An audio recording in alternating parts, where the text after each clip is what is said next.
ये depreciation return down value method से कैसे निकलता है, तो हम पार्ट 4 पे पहुंच चुके हैं। देखो डब्ल्यूडीवी मेथड में जो डेप्रिसिएशन निकलता है वो बुक वैल्यू पे निकलता है, ओरिजिनल कॉस्ट पे नहीं निकलता, बुक वैल्यू पे निकलता है। ये बुक वैल्यू कैसे निकलती है, देखो पहले तो अपन यहाँ पे इसका फॉर्मूला जान लेते हैं कि जो भी मेरी बुक वैल्यू होगी इनटू डब्ल्यूडीवी रेट करेंगे और इस पर डेप्रिसिएशन निकल जाएगा। एसएलएम मेथड में ये ओरिजिनल कॉस्ट होता है, पर रिटर्न डाउन वैल्यू में बुक वैल्यू होता है। अब बुक वैल्यू कैसे निकालते हैं, सपोज करो मैंने एसी खरीदा 50,000, तो पहले साल मैंने एसी खरीदा 50,000, तो मेरा कॉस्ट कितना हो गया 50,000। अब उसकी स्क्रैप वैल्यू कितनी है, 4 साल मैं यूज करूंगा, 4 साल बाद ये कितने का बिकेगा, 6,000 का बिकेगा।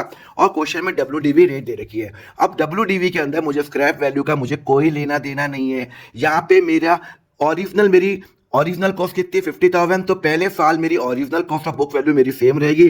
तो मेरी ये क्या है मेरी ये क्या है, मेरी कॉस्ट है।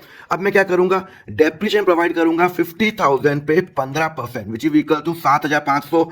तो पहले साल जो मैं डेप्रिसिएशन प्रोवाइड करूंगा वो 7,500 करूंगा। तो अब मेरी ये बुक वैल्यू आ गई। Book value at the end of year 1, मतलब ईयर 1 के बाद, एंड ऑफ ईयर 1 के बाद मेरी 42,500 हो गई।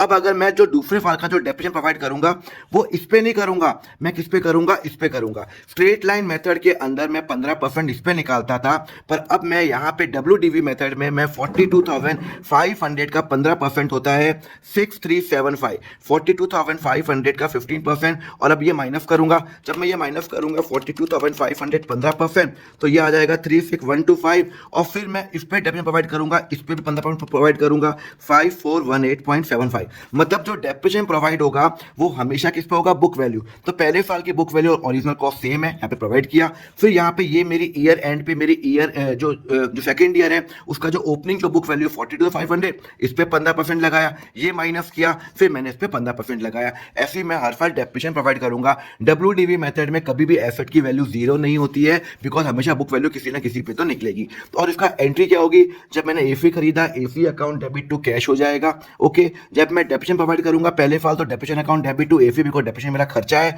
और यही डेप्रिसिएशन अल्टीमेटली मैं कहाँ ट्रांसफर करूंगा, statement of profit and loss में। अब अपन करेंगे नेक्स्ट वीक में प्रैक्टिकल क्वेश्चन करेंगे कि डब्ल्यूडीवी मेथड से हम कैसे निकालते हैं, एंट्री कैसे करते हैं। इसके लिए फॉलो करो अकाउंट फंडा।